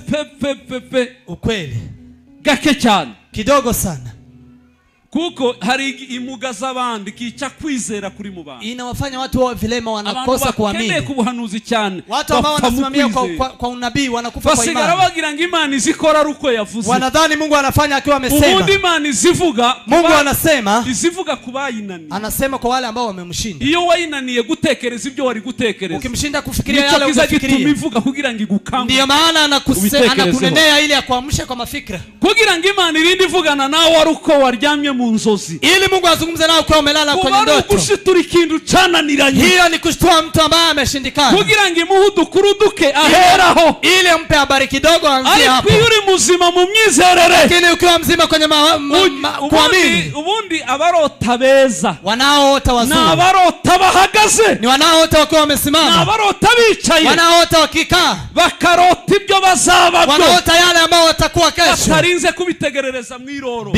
Bila kungojea kwa usingisi. Abanyafrika ngo nibo bambere. Wa Afrika ndio wa kwanza. Bajya bubaha no gutegerereza impinduka mwiroro. Ndio ambao wanangojea mabadiliko kwenye kulala. Ariko abahanga b'abazungu n'abanyamuka bakuze. Lakini wa kiroho na wazungu. Ibyabo bazaba birota bahagaze. Yakao wanaota wako wamesimama. Yagenda yabona igiti. Akitembea na kuona mti. Agahita atangira gukereya gutekereza ibintu byava muri cyo. Anaanza kufikiria vitu ambavyo zitatoka kwa mti. Kibisaba ngo arote. Haifai yote. Birasaba gusa ngo akoreshe ubwenge bwahumekewe. Anafaa tumie tu akili iliyopuliziwa. Byinshi nge byambayeho. Mengi yaliyofanyika kwangu. Si Imana yavuze. Si yale Mungu amesema. Iyo ngiye gusenga igatinda kuvuga. Nikienda kuomba anakaa kusema. Automatique ngewe ndicara nkavuga. Mimi nakaa na kusema peke yangu. Itavuze ngo nandike. Asiposema niandike. Fata agenda ngewe nkandika. Nachukua kitabu naandika. Imana ijya yita ku byo umuntu yivuzeho bingana n'ibyo yamuvuzeho. Mungu anajali yale uliyojisema wewe kuliko yale aliyosema kwako. Igitangaza. Ajabu. Ndebere guhora uyitegereje ngikuvugeho yaraguhaye ururimi ngo wivugeho. Fikiria kuendelea kumngojea Mungu anene kwako na amekupa ulimi ujianene. Abandi mukanayirakarira ngo ntiheruka kumvuga. Wengine mnakasirika eti Mungu amenyamaza. Itakuvuzeho wewe ntiwiretse. Je, kwani wewe akinyamaza kwako si wewe umejiachilia? Zaburi zose za Daudi. Zaburi zote za Daudi. Ndebere hantu Daudi yavuze aruko ari umwuka wavuze. Nenda ukaangalia hakuna pahali Daudi amesema arahagarara gusa yibuka imbaraga. Alikuwa anasimama akikumbuka nguvu za Mungu. Yibuka imbaraga Imana igira yizera. Akikumbuka nguvu za Mungu anayemwamini. Agahita yandika ngo. Anaandika hivi. Ubwo Uwiteka ariwe mwongeri wanjye. Kwa kuwa Bwana ndiye mchungaji wangu. Sinzagira gute? Sitafanya nini? Tiyabirose. Hakuota. Sinu umuhanuzi waje kubimubwira. Na si nabii alikuja kumwambia. Kubera ko namenye ko ariyo mwongeri wanjye. Kwa sababu nimejua ndiye mchungaji wangu. Siwezi kuwa maskini. Hari ibintu nyewe nzambura. Kuna vitu ambazo mimi ukosa. Numva ikintu nakibuze. Nikisikia kitu nimekosa. Kana niwe kugisengera. Nakosa kuombea. Kumva natangaye numiwe. Nasikia nimeshangaa. Nononga sago ndabwira Imana tuno ndatangaye. Unapata naambia Mungu mimi nimeshangaa. Uri umugabo wananigwa iki kintu. Wewe ni mume ambaye anaweza kushindwa kukoroga gutya. Mpaka inanikosea hivi. Nuko mbayeho. Ni hivyo mimi namereye. Sanga ntakiri kugisengera. Unapata sikiombei. Nasanga natangaye gusa. Unapata nimeshangaa. Kubera iki? Kwa nini? Kubera kumba nibutse imbaraga y'Imana. Kwa maana nimekumbuka nguvu za Mungu huyu tunayemzungumzia. Muranyumvishe mwabantu. Umesikia watu. Mbwirira ukwegereye ngo nta muhanuzi uzakurutubaho. Mwambie aliye karibu naye hakuna nabii aliye mkubwa kuliko wewe. Bazakuruta guhanura iby'ahandi. Watakuzidi kutabiri mambo ya pengine. Lakini mambo yako ugomba kuba grand prophete. Sima uwe ni nabii mkuu. Nabii mkuu wa maisha yako. Abandi bakaza baza kunganira. Wengine wanakuja kuunga mkono. Ariko ari wewe wihanuriye. Lakini ikiwa ni wewe umejitabiria. Ndebera umugaramwe ngo noneho Daudi urapfuye. Angalia kuambia mume unakufa. Abene wanyu bakwirukanye. Ndugu zako wamekukimbiza Daudi. Abafilistia bari. Wafilisti wako mbele yako Daudi. Utafanyaje Daudi? Agahagara akavuga ngo sinzafa. Anasimama na kusema sitakufa. Sinzafa zagira nte? Sitakufa nitafanya nini? Zarama. Nitaishi. Kugira ngo ntekerereza abantu. Ili niwaambie watu. Imirimo Uwiteka yakoze. Matendo yake Mungu aliyoyafanya. Yarangiza kuvuga gutyo. Akimaliza kusema hivyo. Imana igahitimbwira ngo ihindura igipfu. Mungu anamwambia. Urufu utarwemeye. Kwa sababu hujakubali kifo. Ubigipfu gusura baki. Wewe kama mpumbavu utapona kifo. Bakamusiga bamufasha. Wanamwacha wakiwa wamemshika. Ruramufata gute kandi atarwemeye. Itamushikaje na hajakubali kifo. Ariko abantu bazama biyorosha kama ngo yewe ngo ndumva ngiye gupfa nukuri kose. Lakini kuna watu wanajifanya mwepesi, nasikia nakufa, nasikia nakufa. Na anajifanya mwepesi eti anakufa. Mana yanje. Okay, niho nzangeriye nkibaza. Ndio maana najiuliza. Umana buturimwe butumariye. Umungu ambaye umo ndani yetu unatufaidi na nini? Umana twahawe muri twe butumariye. Umungu ambaye tumepewa unatufaidi na nini? Kumbu ubona nkaho nta nico bukumariye. Mbona unakani kama haikufaidi? Usika bakizwa baziko gusaga kiza nako kuturinda mwuka wera araje ngo adufashe. Okovu ni ya kutulinda, Roho Mtakatifu amekuja kutusaidia, kutulinda dhambi na kutufikisha mbinguni. Ikinyoma cyambaye ubusa. Uongo mtupu. Yaba uko byari bimeze. Kama ingelikuwa ni hivyo, urangiza gukizwa ugapfa ungeliokoka hivyo na kufa kwenda mbinguni. Ariko urakizwa ikakutuza kwisi imyaka. Lakini unaokoka unakaa ulimwengu. Yashaka ngibyo byakubayemo. Anataka amefanyika kwako. Yaweze kubadilisha dunia. Yabadilishe kwenyu. Ubwami bw'Imana bwuzure. Ufalme wa Mungu ujae. Imana itangira ibagaragare. Mungu aanze kudhihirika na yenyu. Reka mbabwire uburyo icyo umuntu yatura arico kimugira himbara. Wacha niwaambie kile mtu anachokitamuka ndicho kinafanyika kwake. Nishaka koresha Biblia. Wacha tutumie Biblia. Muri Biblia muza makuru ya Bisiraheli. Katika Biblia mnajua historia za Wavuye muri Egiputa. Walipotoka katika Misri. Igice kinini cyaravuze ngo. Kundi kubwa limesema hivi. Imana Mungu ituzaniye kutwicira mu butayu. Amekuja kutua katika jangwa. Abavuze gutyo bose. Waliosema hivyo wote baguye mu butayu. Wamekufa jangwani. Ni Imana ibishe cyangwa bishwe. Ni Mungu aliyewaua ama ni wao wenyewe waliojiua? Kuberika bataravuze gutyo batabuguye. Kwa nini wale hawakutamka hivyo? Ariko wavuze gutyo wese kuberiki yabuguye. Lakini kwa sababu aliyesema hivyo wamekufa jangwani kweli kweli. Ariko abagabo babiri, lakini waume wawili bavuze ngo iyatukuye muri Egiputa. Wakasema aliyetutoa katika Misri niza tugezayo. Ndiye atakayetufikisha. Abagabo ntibagezeyo. Si wao waume wamefika katika Canaan. Ngwirira kwegereye ngo zitururimi muzitura indimi zawe. Abia aliye karibu na yeye atilia ulimi wako. Muzibohore muzirekure. Sifanye kuwa huru. Njewe dora barozi ntinya mwisi. Mimi wana wachawi ambao naogopa duniani. Na abarozi bakoresha ururimi. Ni wale wachawi ambao wanatumia ulimi. Kandi gitangaza abantu benshi cyo yagufasha. Na watu wengi ambao tunaenda kuwasaidia. Muri deliverance katika deliverance. Utinya abarozi ariko niwe wiroze kubarusha. Wariroze kubarusha. Unaogopa wachawi lakini wewe wenyewe umejiroga. Wivuzeho. Kwa maana vitu ambazo umejitamkia. Abana warabamase. Watoto umewamaliza. Bora kigenda. Eti hakuna kitu. Gashobora kunanirwa amashuri burundu. Anaweza akashindwa shule kabisa. Tikikabuze gukomera ngo karute bamwe baya. Lakini asikuwe mkubwa kuliko wale ambao wameweza shule. Kuko Imana ntiteye nk'abantu. Kwa maana Mungu si kama watu. Gusa wowe jya wihangana. Wewe vumilia. Uremesha ururimi rwawe. Wewe uweze kuunda na ulimi wako. Wewe turi bintu. Na utamke vitu. Kubawe urebe bizabaho. Watu wako uone vitu ambazo zitawafanyikia. Nimuvuge ngo turabyihanye mu izina rya Yesu. Sema tunatubu katika jina la Yesu. Imana kubabarira ibyo wivuzeho nibyo wavuze ku bana bawe. Yale umejisema na watoto wako. Nibyo wavuze ku muryango wawe. Na wale umesema kwa jamii yako. Yibagirane burundu. Isaulike milele. Abagabo 12. Waume 12. Baja gutata. Wakaenda igihugu barakibona bose. Inchi wakaona wote. Bakiraramwo bose. Wakalala huko wote. Ngo barangize. Walipomaliza. Bagarutse bavuze iki? Waliporudi wamesema nini? Nabongeye gusorezaho. Ni hapo nataka kumalizia. Abagabo 10 baravuga. Waume 10 wakasema. Ibigabo twasanzeyo. Waume tuliowaona. Ingabo ziriyo. Jeshi lilioko huko. Ku buryo twibonaga nk'inzige. Kwa vile tulikuwa tunajiona kama vile inzige mbele yake. Inzige nyine ngirengo. Imbere yabo twibonaga nk'inzige. Tulikuwa tunajitazama kama vile nzige mbele yao. Undebere imyumvire ipfuye ukwimera. Angalia mafikra yaliyoharibika. Umugabo arimanuye. Mume amejishusha. Kugeza ubwo aresha nakamasa. Mpaka atoshane kama vile ndume. Aresha nagahene. Akashuka akatoshana na mbuzi. Aramanuka aresha n'urusake. Akashuka akatoshana na aramanuka araruharesha ni na jogo. Ese imbeba n'inzige niki kinini? araruharesha n'imbeba mpaka akatoshana na panya. Nono haramanutsa ye munsi y'imbeba Sasa ameenda chini ya panya akaenda mpaka chini ya nzige. Uwo niwe wigizeko. Huyo ndiye amejifanya hivyo. Nibo babyivuze. Ni yeye peke yake amejifanya hivyo.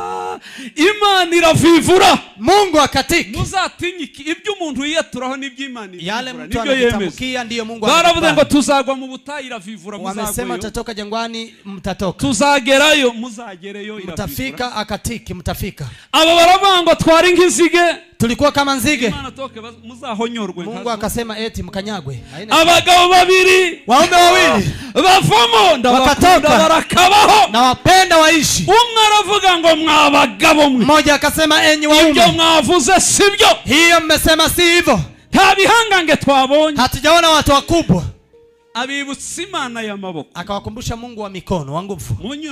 Mumfashe tuzamura ibiganza. Inua mikono kwa utukufu wa Mungu. Abibutsa Imana y'amaboko. Akawakumbusha Mungu wa uwezo. Ndebera kugira ngo isenye Egiputa yayibomoe Misri. Bibirizi bango yayisenyesheje urutoki. Ameibomoa na kidole tu. Ija gusenya Egiputa yakoresheje urutoki. Alipoenda kubomoa Misri alitumia kidole. Ija gusenya Babiloni yakoresheje agakonjo. Alitumia kiganja. Gusa hivyo pekee. Ariko ngije kuturokora. Lakini karibu kutoka. Ikoresha ukuboko kwayo kw'iburyo kose. Mkono wake wa kuume kote. Sema haleluya. Haleluya. Iyo Biblia ivuze ukuboko kw'iburyo. Biblia ikisema mkono wa kuume. Abari Kristo. Ni Kristo. Ni ku Imana yakoresheje kuturokora. Ndiyo Mungu akatumia kwa kutuokoa. Umugabo avuga amaboko aravuga ngo nimba Yamana ikitwishimira. Mungu akasema kama Mungu huyo anatufurahia. Izagira ite? Atafanyaje? Mbwirira ukwegere ngo nimba ikitwishimira. Mwambie kama anatufurahia atatuimarisha. Izadukomereza muri iyi si tuyihindura. Atatuimarisha dunia hii. Kale barangije Yoshua na wafata mikro. Kale alitumalizia Yoshua neza mwana wa data. Akasema umesema vizuri ndugu yangu. Pananje mvugira inzu yantumye. Nipe nami niseme yule aliyetuma. Wakampa mic. Aravuga ngo nukuri. Akasema kweli kweli. Igihugu ni cyiza. Nchi ni nzuri. Twakibonye. Tumeiona. Abo ibyo bihangange bavuze. Hao waliowasema habiriyo. Hawapo. Icyambere. Kwanza. Ntibagira ikibakingira. Hawana kinga. Icyakabiri. Pili. Na twabonye bameze nk'imitsi mitembagara mu mujyi. Tumeona ni kama vile maugali. Tuzabarya nk'abarya. Tutawamega kama vile tunavomega ugali. Okay, ngahe nono mundebere. Angalia sasa. Uyu abonye iwe imbere y'aba bantu abonye yabaye inzige. Mbele ya watu hao ameona akiwa nzige. Mugenzi we bari kumwe bangana baresha. Ndugu yake ambaye wanatoshana wako pamoja. Iwe abona bari bose babaye nk'imitsima. Lakini yeye akaona hao wote wamekuwa kama vile ugali. Uyabonye ibihangange bahindutse nk'amagare n'amafarasi. Huyo ameona wamekuwa kama vile mafarasi. Na huyu yabonye bameze nk'imitsima. Lakini huyo ameona kama ugali. Amaso y'umubiri nuko ajya kwereka. Macho ya mwili ndivyo anakuonyesha. Ibinyantege nke byabaye ibinyembaraga. Yaliyo ya udhaifu yamekuwa ya nguvu. Imana imfashe ayo y'umubiri afe. Mungu anisaidie macho ya mwili yakufe. Ayo y'umubiri atwereka ibifu. Macho ya mwili anayotuonyesha aliyokufa yafe. Tutangire kuyoborwa nayo. Tuanze kuongozwa na ya kiroho. Uyaravuga ngo tuzabarya nk'abarya iki? Huyo akasema tutawakula kama anayekula. Ako yaranejeje uyu mugabo Mana. Amenifurahisha mume huu. Ngahe mundebere mwabagabo. Hano hari abantu benshi barwanye intambara. Hao kuna watu wengi wamepigana vita. Sindabona umuntu urwana n'umutsima ngo arinde kwitegura atabaza umugore. Sijawahi kuona mtu ambaye anaenda kupigana na ugali aombe msaada kwa mkewe. Ngo kuremo ishati cyangwa yambara inkweto ziremereye. Ama avae viatu zile za vita. Kaunga nta wamenya dushiremo inkweto. Kaunga huwezi ukajua inaweza tuweke viatu. Kaunga ni intambara izigendera kuri timingana ni sosi yatanzwe. Kaunga ukikula ugali inaenda cyangwa sikagendera kuri ritimingana na apeti wabyukanye. Ama na appetite ambayo umeamuka nayo. Sindumva kajorite y'umutsima. Sijawahi kusikia kilema ambacho kimefanywa na ugali. Kuvuga ngo tuzabarya nk'umutsima bisobanura iki? Eti tutakula kama ugali na maanisha nini? Biravuze ngo uko imitsima yoroshe niko bazatorohera. Ugali ni rahisi kukula ni hivyo watakuwa wepesi. Umutsima utagira kajorite. Kama vile ugali hauna kilema. Kajorite yachizabaho muri bariya. Kilema ambayo itakuwa katika Babiloni. Umutsima nta uracha maguru. Kama vile ugali haujamkata mtu miguu. Hatufanyi chochote. Urwo nururimi ruri prophetic. Huo ni ulimi ambao uko prophetic. Ni uburyo bwo guhanura kw'abizera. Jinsi ya kutabiri ya waumini. Kwabivuze. Hivi amesema. Niko intambara yahinditse. Ndivyo vita imebadilika kuwa nyepesi. Ngwirira kwegerenga ibigerageza ubona imbere yawe ni imitsima Imana yashyize. Mwambie aliye karibu na yeye na wewe. Majaribu ambayo yako karibu na wewe ni kama ugali. Hivyo ndivyo Mungu amesema. Ni imitsima haigutembagara imbere. Ni ugali inayoviringita mbele yako. Imitsima y'ubuhamya. Ni ugali wa ushuhuda. Mugiye kubona imitsima y'ubuhamya. Mnaenda kuona ugali wa ushuhuda. Hallelujah. Imitsima y'ubuhamya. Ugali wa ushuhuda. Kuby'Imana ikora. Kwa yale Mungu anayafanya. Kubera gusa kwizera kuzuka. Kwa sababu ya imani ambayo unayo. Tukavuga ibintu ngo nuko bihari. Usiseme vitu kwa sababu zipo. Vuga ibitaraba ko bigomba kubaho. Sema kabla ambayo hayajafanyika.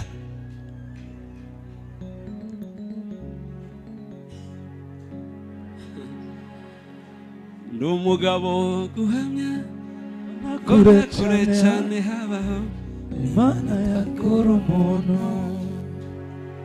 Ndo umugabo kubihamya rwose. Mimi ni mume wa kushuhudia matendo ya Mungu. Kuko Imana nigeze gushaka ngafashe experience yo mujyi wa Bujumbura nkigeramo. Kuna mtumishi wa Mungu nimewahi kumtana nisaidie katika Bujumbura.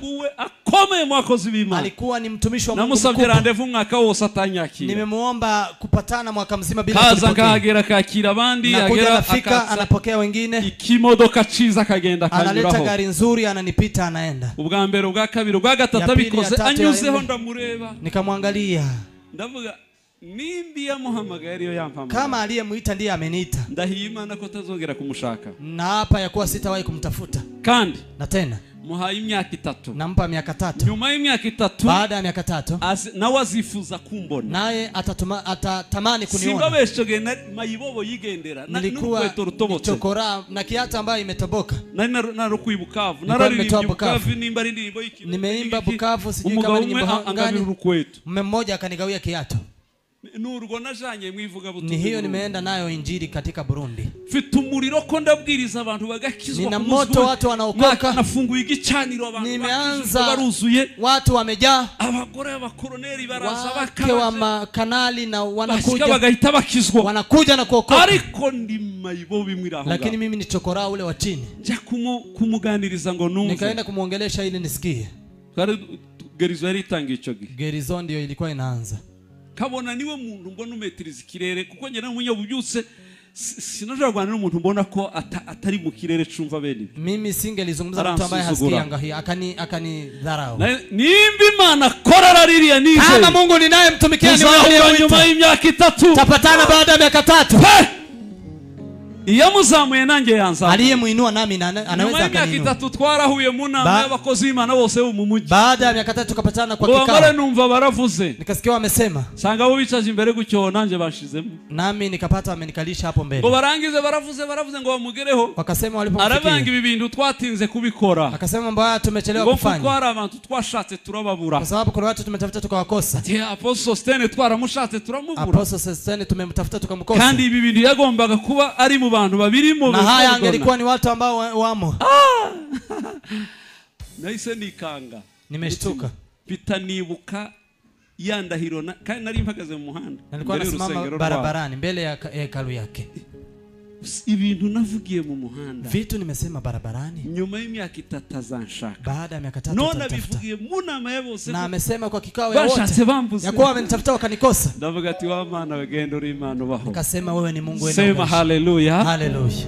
Nyuma no basa gupanga ngo nkorudera ibintu byose ngo mu gihugu cyose amatora yose n'amadini ko wakasema kabanje sigara uyobora inama nibikina mimi ndo nilikuwa naongoza kikao. Ndavuga ati wa Mana bagenda urakomeye. Nikasema Mungu wewe ni wa ajabu. Ndi na musenyeri wa Methodiste mu Burundi yayoboraga Methodiste ku isi Butonyo. Mimi na musenyeri wa Methodiste huko Burundi.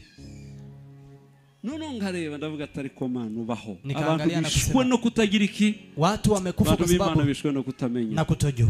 Gushakira imbaraga mu Mana. Irazifite nguvu za Mungu. Mungu ana nguvu. Irazifite zayirenze. Mungu ana nguvu ambazo ariko abazivoma barabuze. Lakini wakushota wamekosa. Kandi inzira yo kuzivoma no kwizera. Na ndiye akuzishota ni kuamini. Nimba koko wizeye uratura. Kama unaamini unatamka. Kandi watu yarangwa no gutegereza icyo yatamka. Na anatamka atangojea kile alichokisema. Ni bitatu. Ni tatu. Nukwizera kukabyara kwatura na kwatura kukabyara gutegereza. Tamka kunazaa kungojea. Uburyo uzubyuka utegereje Mana biraza ryari. Unaamuka ukingojea Mungu itakuja nini? Kama mmeongea na yeye. Imana nishobora byose. Mungu ni muweza yote. Nanjye nemera ko byose ibishobora. Nami nakubali ya kuwa anaweza yote.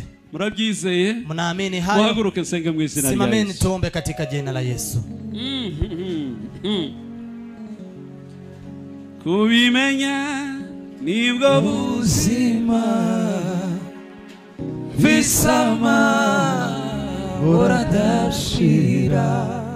Kubimenya we, kubimenya nibwo buzima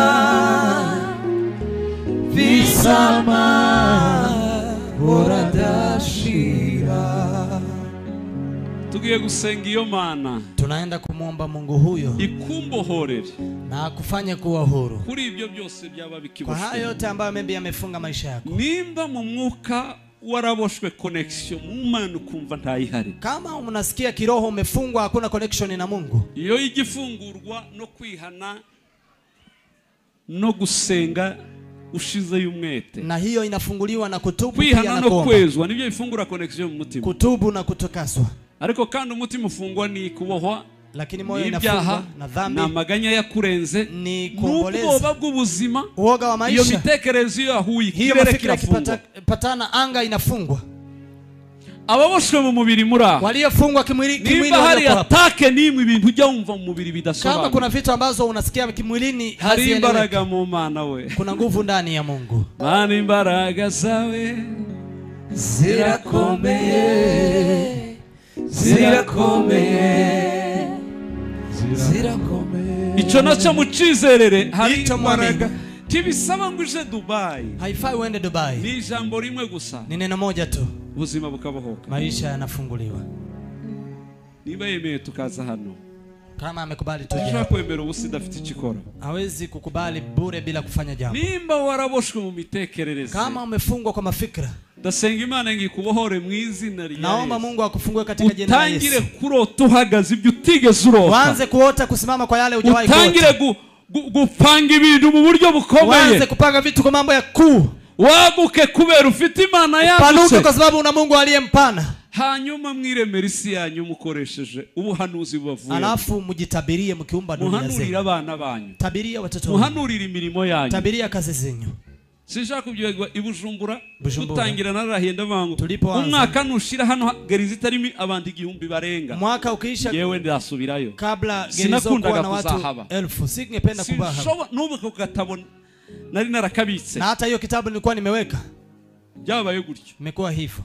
Tugura ikibanza twari kumwe na bajire. Tuliponunua kiwanja tulikuwa na akina milioni 70 ninga twari kwikura na magana naza tunarira yo kwishura roye. Tungelitoga wapi? Dawe mukuramo ingweto tuzigire borne. Nikawaambia toa viatu tuweze kufanya. Tugure twari mu kibenga kwa Dafroza. Tulikuwa huko. Dushinga ingweto Dafroza abanyiri butaka nanjye mbugura. Tubigurira mu cyumba cy'amasengesho. Na mimi nikawa kununua tukanunua. Kwigisha kucumenda bati hano twarahaguze. Nilipoenda kuhubiri nikasema hapa tumenunua. Bareba gutya. Watu wakasema wakafanya hivi. Byabaye uko byarashobotse. Na imekuwa hivyo, imewezekana. Kigali nuko. Kigali ni hivyo. Naratenda vuga toke. Nimesema hivyo. Tuzongera gupanga urusengero rw'Uwiteka n'umunsi umwe. Hatutawahi kupanga kanisa la Bwana hata siku moja. 2018 gwari badufungiye ngo turi kumwe n'ubucuruzi. Swate tuhagume cyangwa abacuruzi aribo bahaguma. Baki maybe tubaki hapo ama wale wafanyabiashara wabaki hapo. Ngo baje guteza cyamunara. Walipoenda kuuza ahantu nanjye nitereramo. Nami pia nikaenda. Mu mazu yari igurishwaga arabazungu bari baje kugura n'abandi bacuruzi ambao walikuwa wamekuja na nitereramo kandi mbwira nyiraho ngo reka bose ari njye kugurira. Nikawaambia wacha hao wote nikununulie mimi. Je ningura tuzagusigira inzu yawe. Mimi nikinunua tutakuachia nyumba yako iko chini. Ariko abandi bose ko baratwara byose. Lakini wengine wote wanabeba. Bakute hanze. Wakuweka nje. Tujane kuba bose ba banke. Tuende kwenye boss wa banki, niende kuambia. Nagiye imbere bazi ngo nzanye ibifaranga. Wakijua ninaleta pesa. Naho nzanye kwizera. Nimekuja tu na imani. Ndababwira ngo ninge muguzi wabonetse. Nikawaambia ni mimi nimepatikana wa kununua. Abandi mu bihorere. Wengine waacheni nao. Bro wagenzana amafaranga. Leta pesa. Tingiye kuyashaka ariko munyihanganire.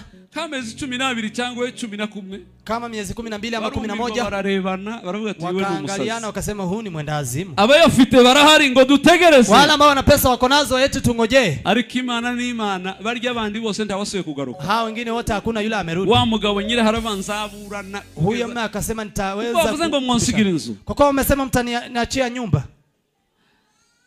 ndebera nta giceri mufite ugiye muri cyamunara ya mamiliyoni 100 unaenda kwa kununua kwa watu wanauza mamilioni ya pesa. Tangaza ni urusengero rubyarakuze. Hapo ndipo kanisa lilipo imekubali. Nta mwuka wari wabimbwiye. Hakuna roho alikuwa ameniambia. Ni kwizera gusa kwa bitumye. Ni imani tu imeniambia. Kwizera gusa konyine. Imani tu. Muzamura amaboko tusenge. Inua mikono tuombe. Imbere yawe n'ibyishimo bisawe, abagusenga ntaco bazabura, nyabuna Mana duhindukirire utwuzuzo urukundo. Mana yacu dukunda yera, twoherereza abamarayika, twoherereza umwuka wawe Yesu Kristo wino. Zamura twinginge mwami Yesu. Hallelujah, hallelujah. Ni wowe twizera wenyine. Hallelujah. Uri imbaraga zacu, uragakiza kacu, ni wowe uturokora wenyine. Sengeye aba bantu mu izina rya Yesu, uboshwe mu mwuka, ijuru ribohore uyu munsi. Uboshwe mu mubiri, ijuru